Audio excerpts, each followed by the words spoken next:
something happening here. 50 years after the bloody fighting in Vietnam, veterans who carried the burden of that unpopular war are telling stories of combat and what they endured returning home. Two veterans we interviewed for this film were classmates of mine at Lew Wallace High School in Gary, Indiana. Dan Orlich, class of 1964, joined the Marines.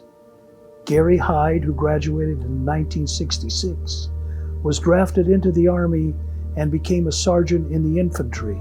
Gary Hyde that went to Vietnam is, as you very well know, it's not the Gary Hyde that came back from Vietnam.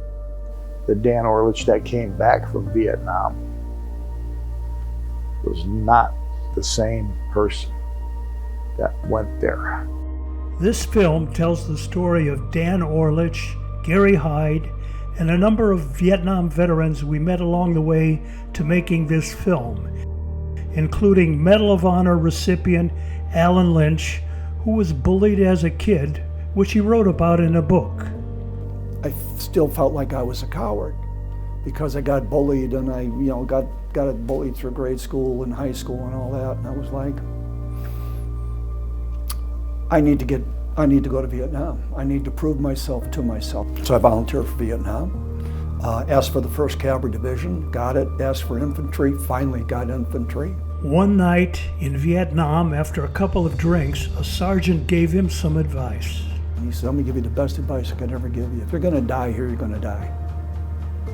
But how you die is gonna be important. You can die as a coward, or you can die as a man. And the same thing happens if you get wounded. It all depends on what you do and how you do it. It's not what happens to you, it's what you do with what happens to you. What sets our film apart from other Vietnam War documentaries is that these stories of combat are told not by third parties, historians, pundits, politicians, or journalists. Instead, we hear directly from the men who served, suffered, and survived the brutality of that war. Men like my friend and neighbor John Sassy, remembering an attack on his fire base as a fellow soldier entered his door. He gets to that doorway, and I'm right in back of him, and all of a sudden I heard bang, like that, and then boom, he falls right in my arms, like this. I look at him and go, I couldn't see nothing, I didn't know what it was, what happened. But then I knew that he was, he was moaning, he was going, like that. And he had a bandolier. A bandolier is just the ammo, it's not the clips. I ripped that thing off, and he had a wet jacket. It's a canvas, rubberized canvas jacket, not like the new stuff we got nowadays, And then I opened his zipper, and his heart popped out. Yeah, and then he went like this, he went, and I'm going, what? It's stories like these that tell in gripping detail what Vietnam veterans experienced both during the war and upon returning home to a country that wasn't always welcoming.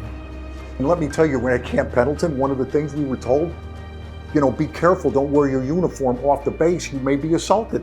I mean, this is the United States of America, and you had to worry about that. But again, the country was divided. And let me make this clear, that not every protester was against veterans or the military.